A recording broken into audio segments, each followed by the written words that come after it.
In this video, I would like to talk about how I finally understood what Neville Goddard referred to as feeling is the secret. And I hope that by the end of this video, you should be able to understand this too. Now, let's start off with a question. If you were a king or a queen, and you felt that you were a king or a queen, and I dressed you in beggarly clothes, and I took you out of your castle and put you on the roadside, would I be able to make you feel like a beggar? Think about that. The answer is no. In this scenario, your external circumstances conform to the fact that you're a beggar, right? You're dressed in, beggarly clothes. Your circumstances, are not as royal as they used to be. Okay, so anyone who looks at you, right, from an outwardly perspective, you do look like a beggar, right? But do you feel like a beggar? Probably not, because you're raised to be a king, you're raised to be a queen. So inside, within yourself, you feel that you are a king or a queen. In fact, that feeling would be so strong within you that it would be screaming within you, and it would make you so uncomfortable that you would somehow have to chart a path back to your castle and reclaim your rightful throne. Now let's take the opposite scenario. If we take a beggar and we adorn him with the most princely clothes, put a king's throne and have him seated on the king's throne, do you think that he would feel like a king? The answer is again no, right? Because the beggar mostly would feel so unworthy of himself that very soon he would revert back to where he started off from. And that's pretty much what happens for people who are not so well-to-do, and they suddenly win a huge amount of money, like a lottery or something, and maybe in a couple of years they're back to where they started off from, because their internal feeling, their internal state does not align to the external circumstances. The external circumstances might have changed, but your internal truth does not conform to it, so it's going to pull it back. Right? Your internal truth, your internal reality is what determines what you experience in the outer screen. So if your internal reality is of lack, is of ill health, is of not having loving relationships, that's what you're going to see outside. And even though due to certain circumstances, you may gain a lot of money, but if you are not able to upgrade yourself, right? If you're not able to ascend yourself and get into that same frequency of abundance that you have somehow materialized in the external world, if you're not there, then you will again revert back to your original scenario. It's like the thermostat in your home. You could set the thermostat to any desired temperature, right? Let's say 70 degrees Fahrenheit, and there could be a storm raging outside. It could be way hot outside, but it doesn't matter, because the thermostat will always regulate the temperature of your home to what you set it to. It doesn't matter what the external weather is. Your thermostat has the capability to regulate and bring the home's temperature to what you desired it to be, what you set it to be. That's exactly the way it works. Your inner feeling, your feeling is your inner thermostat. What you know is true for yourself, right? What you feel is true for yourself is exactly what you will see on the external screen. Now, that's exactly what Neville was referring to when he mentioned that whatever you feel yourself to be is who you are here and now. Whatever you feel yourself to be is who you are here and now. That's important. We're not talking about the future. We're not talking about your past. Here and now, in this glorious moment of now, what are you feeling yourself to be? What truth are you upholding? And that will show you where you're headed to. That's your future. We're not talking about, the regular future, right? The regular future, there's no future. You essentially, when you talk about the past, present, and the future is essentially just your past. You're just repeating your past. As long as you haven't changed your state of feeling, your inner state, there is no difference between what's coming up for you in the future versus what you've experienced. Okay? Now, He also says a change of feeling is a change of destiny. A change of feeling is a change of destiny. Okay? Your future, your destiny can be changed if you could change your feeling within. Okay?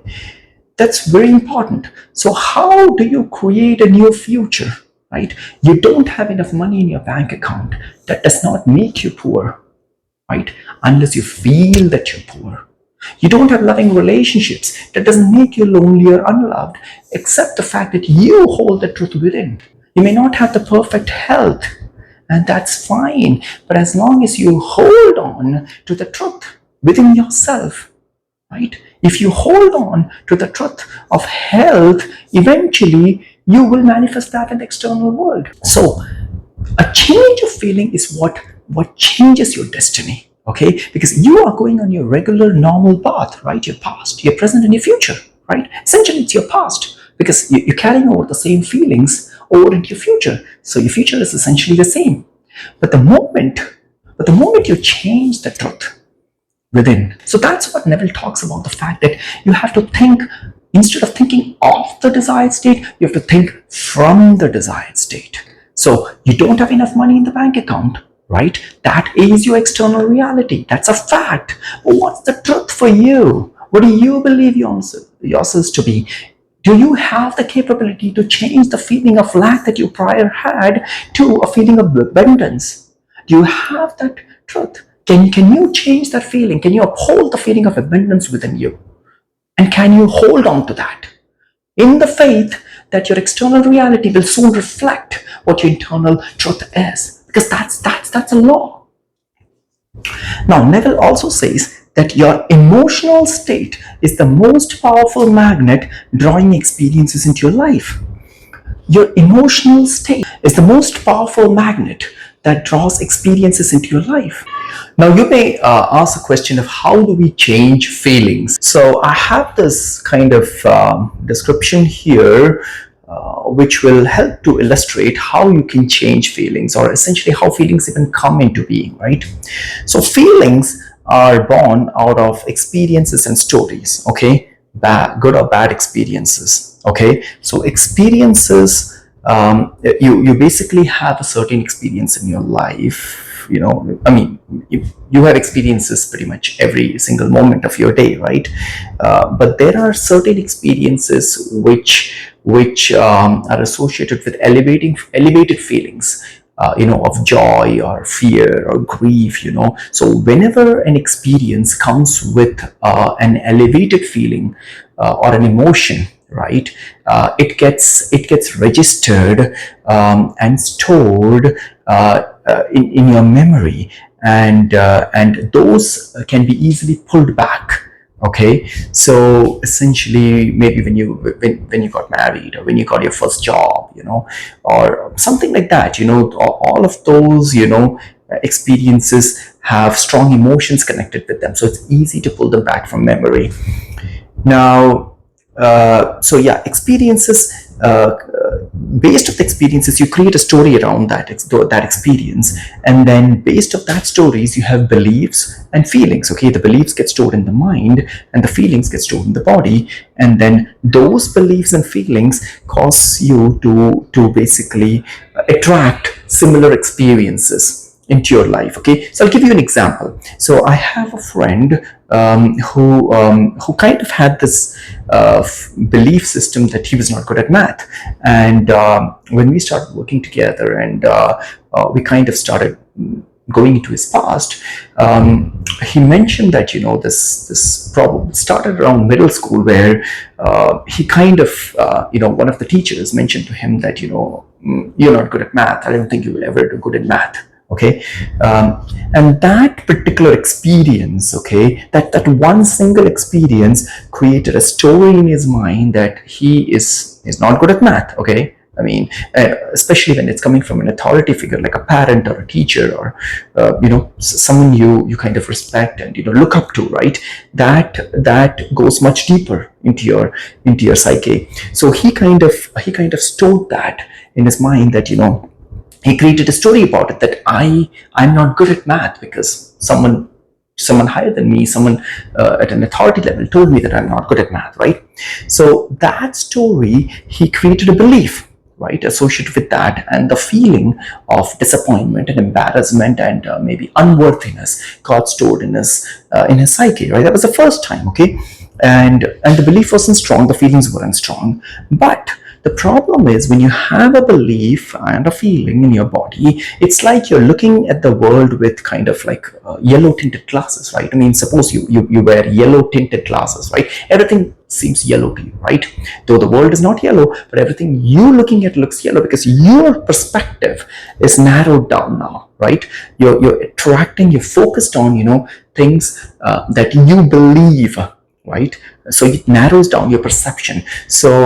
So what happens, and associated feelings that are stored in your body, so with the beliefs and the feelings together, you kind of attract similar experience. So that's what happened to him. He kind of attracted more experiences into his life that kind of solidified the story that he had already created for himself, that he was not good at math, he was not good at numbers, and there was no way he can pass math, and so it's a feedback mechanism, you see, and the more it keeps moving on, it keeps building up, right? And the more stories, the more experiences convert to more stories, the more stories build up on the already existing beliefs and feelings, and this gets to a point where the belief and the feelings are so strong that it's very hard to uproot it. The way to break this feedback mechanism is, the key is in the feelings, okay?